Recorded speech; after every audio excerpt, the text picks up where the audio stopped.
اعوذ باللہ من الشیطان الرجیم بسم اللہ الرحمن الرحیم رب اشرح لی صدری ویسر لی امری واحلل عقدۃ من لسانی یفقہوا قولی۔ حسن رمضان کی اس بابرکت ٹرانسمیشن حسن سحر کے منفرد اور خصوصی سیگمنٹ قصص الانبیاء میں تمام دیکھنے والوں کو، تمام سننے والوں کو خوش آمدید۔ اس سلسلے کا یہ سلسلہ قصوں کو سنانے کا، انبیاء کرام کے تذکرے کا پہلی رمضان المبارک سے شروع ہو گیا تھا اور اسی طریقے سے جاری و ساری ہے۔ امید ہے آگے بھی جاری و ساری رہے گا اور کچھ سیکھنے اور سکھانے کا سلسلہ ہم جاری رکھ پائیں گے۔ کل ہماری گفتگو کا موضوع حضرت آدم علیہ السلام کو سجدہ، حضرت آدم علیہ السلام کو جب سجدہ کرنے کا حکم آیا خدا کی جانب سے، اور فرشتوں نے کس طریقے سے اس حکم کو مانا، اس حکم کی تعمیل کی اور سجدہ ریز ہو گئے، خدا کی بارگاہ میں شکر گزار ہو گئے۔ لیکن شیطان نے، ابلیس نے کس طریقے سے سرکشی کا اظہار کیا اور خدا کا انکاری ہو گیا، خدا کی اس بات کا انکاری ہو گیا اور سجدہ کرنے سے منع کر دیا۔ آج اسی موضوع کو لے کر چلیں گے، اسی سلسلے کو جاری و ساری رکھیں گے۔ ابلیس کے تکبر اور ابلیس کی سرکشی کے اوپر بات کی جائے گی، اسی بات کو موضوع بنایا جائے گا۔ سب سے پہلے مختصراً کل کی بات کو بیان کر دوں کہ کل ہم نے کہاں پر بات کو روکا تھا، وہیں سے سلسلہ آگے بڑھائیں گے۔ کل ہم نے بات کی کہ جب حضرت آدم علیہ السلام کو خلق کر دیا گیا روح اور جسم کے ساتھ، اب انسانی جسم کو دو چیزوں سے بنایا گیا ہے، ایک پانی، دوسرا مٹی۔ جب ہی خدا تعالیٰ ارشاد فرماتا ہے کہ ایک آیت میں نے حضرت آدم علیہ السلام کو گیلی مٹی سے پیدا کیا، گیلی مٹی سے خلق کیا۔ گیلی مٹی سے مراد، گیلی مٹی کا مطلب پانی اور مٹی ہے۔ اب انسانی جسم خلق ہو گیا، لیکن انسانی جسم بذات خود کسی کام کا نہیں، وہ ایک مادہ ہے، بظاہر وہ کسی کام کا ہمیں نظر نہیں آ رہا ہوتا اور نہ ہی در حقیقت ہوتا ہے۔ لیکن جب خدا نے اس میں روح پھونکی تو وہ اس قابل ہو گیا کہ خدا کی نمائندگی روئے زمین پر کر سکے۔ تو انسان دو چیزوں سے خلق کیا گیا ہے، انسانی جسم اور روح۔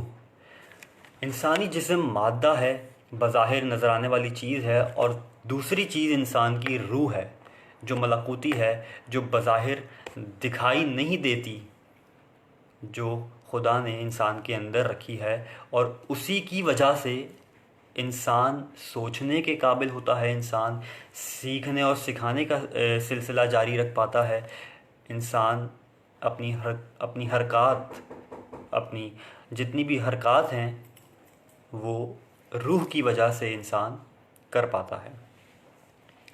اب شیطان انکاری کیوں ہوا؟ فرشتوں نے سجدہ کیوں کیا؟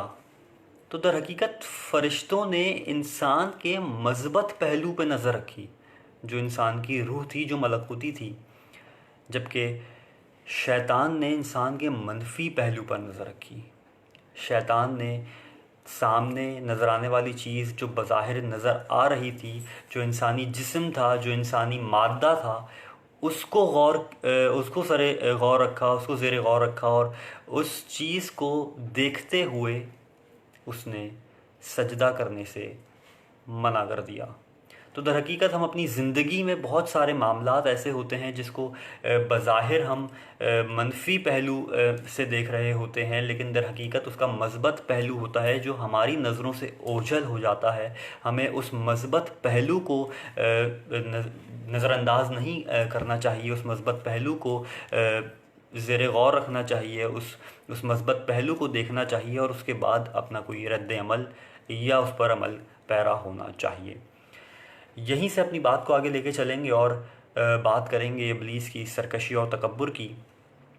تو سب سے پہلے تو میں یہ بیان کرتا چلوں کہ ابلیس فرشتہ نہیں تھا، ابلیس کا شمار جنات میں سے ہوتا تھا، ابلیس جن تھا، ابلیس آگ سے بنایا گیا تھا، ابلیس نور سے بنایا نہیں گیا تھا۔ قرآن کی سورہ کہف میں یہ بات واضح لکھی گئی ہے کہ ابلیس جن تھا لیکن اس کو فرشتوں کی صف میں داخل کر دیا گیا تھا۔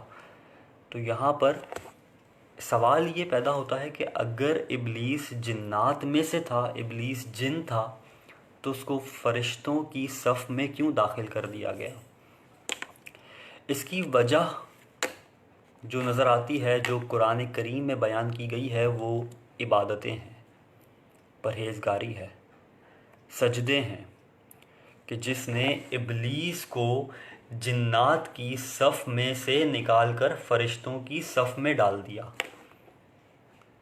کیونکہ فرشتے عبادت گزار ہوتے ہیں، پرہیزگار ہوتے ہیں، خدا کی عبادت میں مشغول رہتے ہیں۔ جس فرشتے کو خدا نے جو کام دے دیا ہے، جس فرشتے کو خدا نے جو کام سپرد کر دیا ہے، وہ اس کام پر مامور ہے اور وہ وہی کام انجام دے رہا ہے۔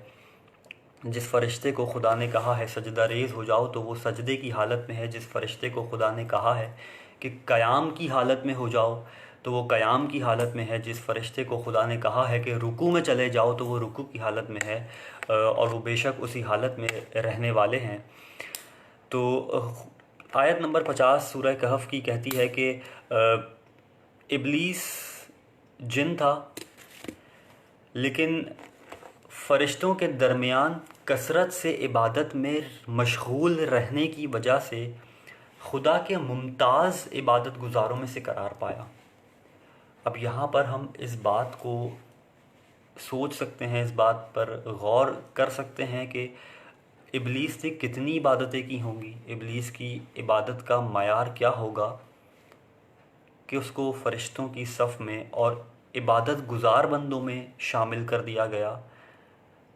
اب اگر ہم اپنی عبادتوں پر نظر ڈالیں، اپنی پرہیزگاری پر نظر ڈالیں، اپنے اخلاق پر نظر ڈالیں، تو کیا ہم عبادت کے اس معیار پر موجود ہیں کہ ہم اشرف المخلوقات ہوتے ہوئے بھی کیا خدا ہمیں اپنے پرہیزگار بندوں میں، اپنے ممتاز ترین بندوں میں شمار کرے گا؟ یہاں پر ایک اور چیز واضح کر دوں کہ عبادتیں صرف نماز، صرف روزے، صرف حج، صرف زکوٰۃ، یہ چیزیں عبادتیں نہیں ہیں، بلکہ عبادت کسی سے مسکرا کے بات کرنا بھی عبادت ہے، کسی کو سلام کرنا بھی عبادت ہے، حلال رزق کمانا بھی عبادت ہے، جھگڑا نہ کرنا، فتنہ و فساد نہ پھیلانا بھی عبادت ہے۔ اور ہم ان عبادتوں کو نظر انداز کر کے ہمارا زور جو ہوتا ہے وہ نماز پر ہوتا ہے، وہ روزے پر ہوتا ہے کہ انسان وہ ٹھیک طریقے سے انجام دے رہا ہے یا نہیں۔ یہاں پر میں اس بات کا انکار در حقیقت بالکل بھی نہیں کر رہا کہ انسان کو نماز یا روزہ ٹھیک طریقے سے انجام نہیں دینا چاہیے، بالکل دینا چاہیے، لیکن ساتھ ساتھ ان عبادتوں کو بھی نظر انداز نہیں کرنا چاہیے، جو ہیں تو مستحبات، لیکن یہ وہ عبادتیں ہیں جو خدا کے ممتاز ترین بندوں میں آپ کو شامل کروا سکتی ہیں۔ حضرت علی علیہ السلام کا ایک قول، ایک فرمان ہے، ابلیس نے 6000 سال کی عبادت کی۔ آگے فرماتے ہیں کہ البتہ یہ معلوم نہیں ہے کہ وہ سال دنیا کے ہیں یا آخرت کے۔ اب یہاں پر دنیا اور آخرت کے سالوں میں بہت فرق ہے۔ دنیا کے سال، اس سے اگر ہم اس کا موازنہ کریں تو دنیا کے سال بہت چھوٹے ہوتے ہیں، مختصر ترین ہوتے ہیں، لیکن اخروی سال، آخرت کے سال جو ہیں وہ کافی لمبے ہیں، ان کا عرصہ، ان کا دورانیہ بہت زیادہ ہے۔ تو ابلیس نے 6000 سال دنیاوی اعتبار سے عبادت کی ہے یا آخرت کے اعتبار سے عبادت کی ہے، یہ واضح نہیں ہے، یہ کہیں پر بھی معلوم نہیں ہے، لیکن ایک لمحے کے تکبر نے اس کی ساری عبادت غارت کر دی۔ ایک لمحے کا تکبر انسان کو خاک میں ملا سکتا ہے، انسان کی 6000 سال کی عبادتیں خاک میں ملا سکتا ہے، اور ہم اپنی زندگی میں کتنے مقامات پر متکبر ہو جاتے ہیں۔ تکبر سے مراد سرکش ہونا، صرف سرکش ہونا نہیں، بلکہ ہم کتنے مقامات پر یہ سوچتے ہیں زندگی میں کہ ہم سے بہتر کوئی ذات نہیں ہے، ہم سب سے بہتر ہیں کسی بھی کام میں، کسی بھی ایک فیلڈ میں لے لیں تو ہم اپنے آپ کو اس فیلڈ کا بادشاہ سمجھنے لگ جاتے ہیں۔ ہم سمجھتے ہیں کہ یہاں پر ہم سے زیادہ بہتر کوئی شخصیت، ہم سے زیادہ بہتر، ہم سے زیادہ علم والی شخصیت موجود نہیں ہے۔ جو علم ہے وہ ہم جانتے ہیں۔ اب یہ بھی ایک کفر کی علامت ہے کہ انسان یہ سمجھ لے کہ میں سب جانتا ہوں، اور انسان کے جاہل ہونے کے لیے یہ کافی ہے کہ انسان یہ جان لے کہ میں سب جانتا ہوں۔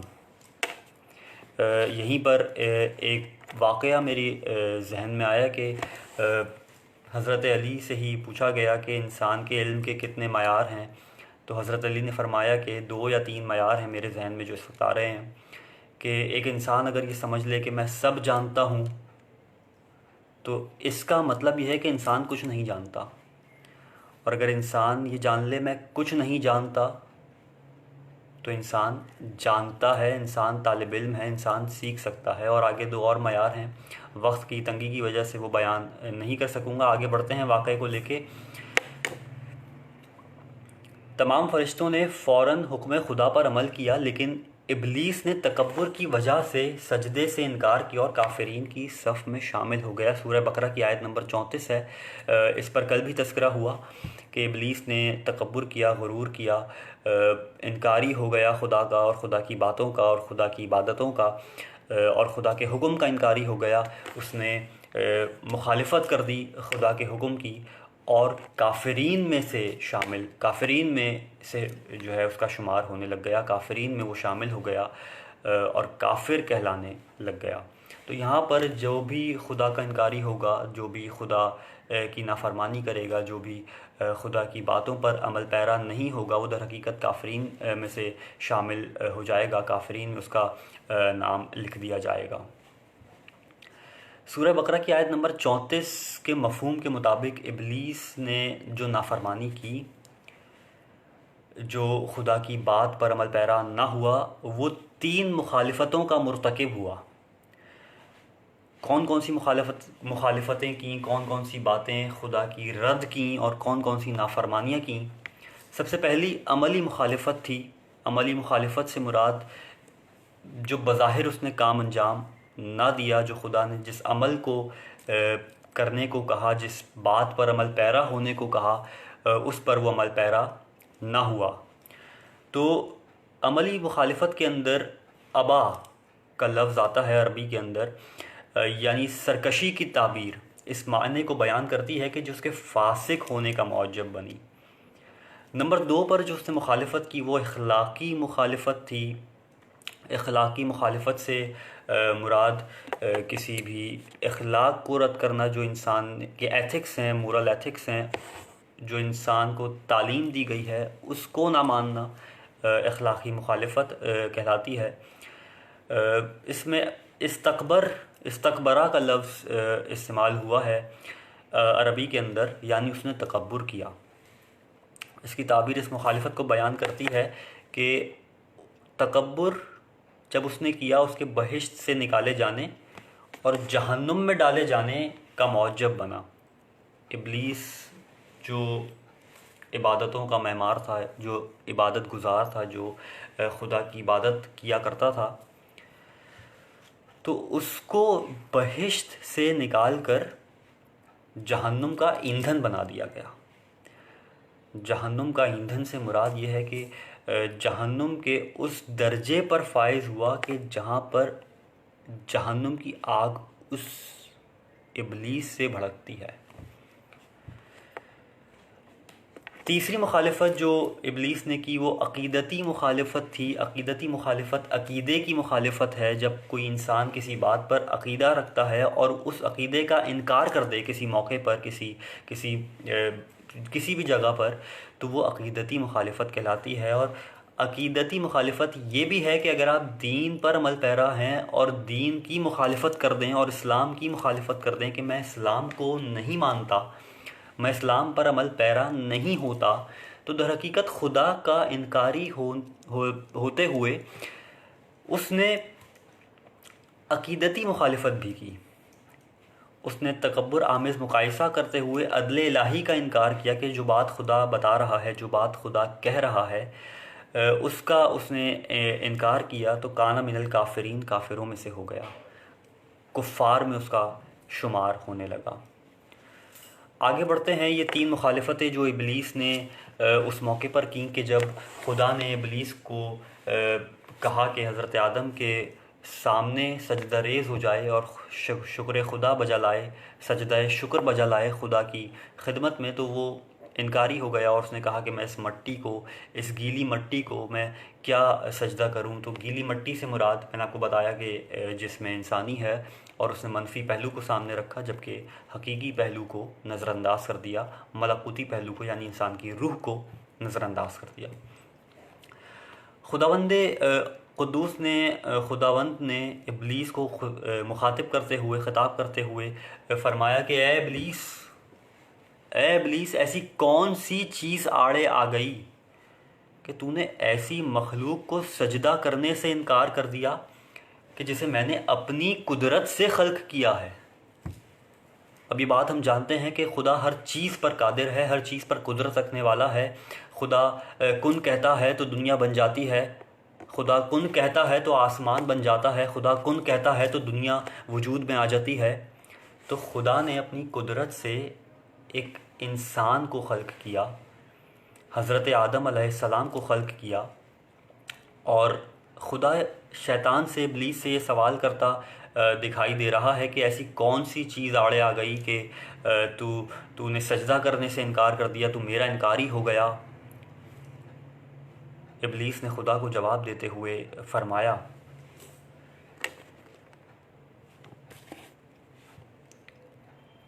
غلط قسم کا مقایسہ اس نے قائم کیا حضرت آدم علیہ السلام اور اپنے درمیان. در حقیقت تقابل پہ اتر آیا ابلیس اور اب خود کو حضرت آدم علیہ السلام سے مقابلہ کرنے پر اتر آیا اور اب مقابلہ کرنے لگا اور یہ کہا کہ میں ابلیس اس آدم سے بہتر ہوں کہ جس آدم کو تو نے مٹی اور پانی سے بنایا ہے. اور ہم یہ بات جانتے ہیں کہ ابلیس کیونکہ جن ہے اور جنات آگ سے تخلیق کیے گئے ہیں، تو یہی بات ابلیس نے خدا کے سامنے رکھی کہ میں آدم سے بہتر ہوں، تو نے مجھے آگ سے خلق کیا ہے جبکہ آدم کو مٹی سے تخلیق کیا ہے، اور آگ ہمیشہ مٹی سے برتر ہوتی ہے اور فضیلت حاصل کرتی ہے. یہاں پر پھر اس بات کو یہاں سے منسلک کرنے کی کوشش کروں گا کہ ابلیس نے ظاہری چیز کو سامنے رکھا، ابلیس نے منفی پہلو کو سامنے رکھا، اور ابلیس نے مٹی، پانی، انسانی جسم کو اپنے آپ سے تقابل کرنے کی کوشش کی جبکہ روحانیت، ملکوتی روح کو نظر انداز کر دیا. ابلیس کا تکبر کرنا اور اپنے آپ کو برتر سمجھنا اس بات کا موجب بنا کہ خداوند تعالیٰ نے حکم دیا، سورہ سواد آیت 77 اور 78، پس تو یہاں سے فرشتوں کی صف سے نکل جا. اب پہلے یہ بات بیان کی گئی کہ جو شیطان تھا وہ فرشتوں کی صف میں تھا، اس کا تعلق فرشتوں کی صف سے تھا، گو کہ وہ جنات میں سے تھا، جن تھا بظاہر، لیکن کیونکہ عبادت گزار ہونے کی وجہ سے اس کو فرشتوں کی صف میں داخل کر دیا گیا تھا. تو خداوند متعال نے شیطان کو، ابلیس کو مخاطب کرتے ہوئے فرمایا پس تو یہاں سے نکل جا، فرشتوں کی صف سے نکل جا، تو مردود ہے اور یقیناً تیرے اوپر قیامت کے دن تک میری لعنت ہے. اب آپ اگر ہم اپنی زندگی میں دیکھیں تو ہم کتنے مقامات پر تکبر کر رہے ہوتے ہیں، اور خدا نے سورہ سواد کے اندر ابلیس پر لعنت بھیج کر یہ بات واضح کر دی کہ زندگی میں کوئی شخص بھی متکبر ہوگا، تکبر کرے گا، کسی مقام پر بھی خود کو برتر جانے گا تو وہ خدا کی لعنت کا حقدار ہو جائے گا۔ خدا کی لعنت اس شخص پر تا قیامت برستی رہے گی کہ جب تک وہ معافی طلب نہ کر لے۔ پھر ابلیس اور خدا کا ایک مکالمہ ہے۔ ابلیس نے کہا پروردگار مجھے اس دن تک کی مہلت دے، یعنی زندہ رکھ جس دن انسانوں کو اٹھایا جائے گا، یعنی قیامت تک کے لیے ابلیس نے مہلت مانگی۔ اور آگے ابلیس کیا کہتا ہے؟ آگے خدا نے فرمایا کہ تجھے ایک معین مدت تک مہلت دی جاتی ہے، یعنی خدا نے اس کو مہلت دی اللہ کی جانب سے قیامت تک زندہ رہنے کی مہلت پا کر ابلیس اور زیادہ مغرور ہو گیا۔ اب یہاں پر ایک اور چیز میں بیان کر دوں کہ انسان کو جتنی زیادہ عزت دی جائے اور اگر انسان سرکش ہو جائے تو اس کا مطلب وہ انسان اخلاقی طور پر ٹھیک نہیں ہے۔ شیطان کو خدا نے عزت دی لیکن شیطان سرکش ہو گیا، شیطان مغرور ہو گیا، تو در حقیقت وہ شخص بھی جو عزت دینے پر واپس عزت نہ دے وہ سرکشوں میں سے ہو جاتا ہے، وہ متکبروں میں سے ہو جاتا ہے۔ تو خدا نے در حقیقت اس کو مہلت دی۔ خدا نے فرمایا میں تجھے ایک معین مدت تک مہلت دیتا ہوں اللہ کی جانب سے، قیامت تک زندہ رہنے کی مہلت پا کر ابلیس اور زیادہ مغرور ہو گیا، چونکہ وہ حضرت آدم علیہ السلام کی وجہ سے رائندہ درگاہ حق ہوا تھا، یعنی حق کی درگاہ سے نکالا گیا تھا ابلیس کی وجہ سے۔ اس نے کھل کر حضرت آدم علیہ السلام کی دشمنی شروع کر دی۔ جب کسی کو موقع دیا جاتا ہے دشمنی کرنے کا اور یہ مہلت دی جائے کہ جاؤ اور کھل کر دشمنی کرو، مہلت دے دی جائے کہ جاؤ جو کرنا ہے کرو، تو پھر وہ مزید آزادی محسوس کرتا ہے، مزید آزاد ہو جاتا ہے اور جو وہ چاہتا ہے، جو اس کے جی میں آتا ہے وہ کرتا ہے۔ اور شیطان نے بھی یہی کیا، حضرت آدم علیہ السلام سے مزید دشمنی شروع کر دی۔ اس نے کہا خدایا تیری عزت کی قسم میں تمام انسانوں کو گمراہ کروں گا، لیکن تیرے خالص بندوں پر میرا کوئی زور نہیں چلے گا۔ سورہ صاد کی آیت 71 تا 73 کے اندر شیطان یہ کہتا دکھائی دے رہا ہے، ایک مکالمہ خدا اور شیطان کے درمیان ہوا۔ شیطان نے یہ جواب دیا خدا کو کہ اے خدا میں قیامت تک تیرے بندوں کو گمراہ کروں گا، لیکن تیرے خالص بندوں پر میرا کوئی زور نہیں چلے گا۔ شیطان یہاں پر انسانیت کو یہ بات بتانا چاہ رہا تھا، شاید یہ بات بتانا چاہ رہا تھا کہ جو تیرے خالص بندے ہوں گے، جو تیری عبادت کرتے ہوں گے، جو تیرے عبادت گزار ہوں گے، جن کا ایمان مضبوط ہوگا، وہ گمراہ نہیں ہوں گے، وہ ایمان پر ڈٹے رہیں گے۔ حالات کتنے ہی مشکل ہو جائیں، حالات دین اسلام پر کتنے ہی مشکل حالات ہوں، وہ اسلام کا ساتھ دیتے رہیں گے جو تیرے خالص بندے ہوں گے۔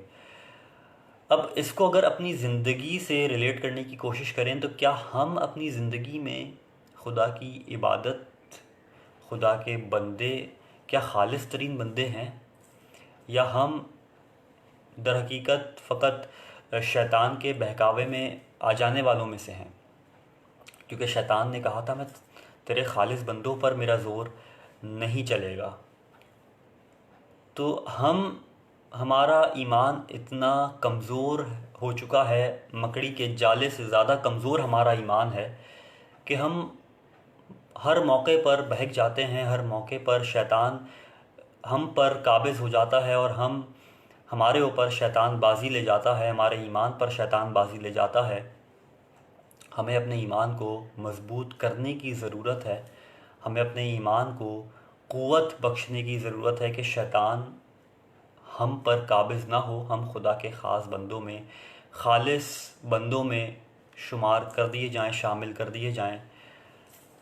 اور خدا سے دعا ہے کہ ہمیں اپنے خاص بندوں میں شامل فرمائے۔ آج کے لیے اتنا ہی، آج ہمارا ایک موضوع مکمل ہوا۔ جو ابلیس کا تکبر اور سرکشی تھی، کل انشاءاللہ یہیں سے ایک سلسلہ جوڑیں گے، اور ابلیس کی حضرت موسیٰ کو کیا نصیحتیں کی گئیں، ابلیس حضرت موسیٰ سے کیا مکالمہ کرتا ہے، اس پر گفتگو کریں گے۔ آج ہی اس پر گفتگو کرنی تھی لیکن وقت قلیل تھا، وقت مختصر تھا، تو آج اس پر گفتگو نہیں کر سکے۔ آج اس موضوع پر گفتگو کی گئی کہ حضرت آدم کو جب سجدہ کرنے کو کہا گیا تو ابلیس نے سرکشی کی اور کافرین میں سے ہو گیا، اور اس سے ہم کیا سیکھ سکتے ہیں، ہم اپنی زندگی کو کس طریقے سے بہتر بنا سکتے ہیں۔ زندگی رہی تو کل پھر اسی وقت 3:30 بجے جناح کا پاکستان کے پیج پہ لائیو قصص الانبیاء کے سیگمنٹ کے ساتھ حاضر ہوں گے۔ جب تک کے لیے دیجیے اجازت، کل دیکھنا مت بھولیے گا یہی سیگمنٹ قصص الانبیاء۔ اللہ حافظ۔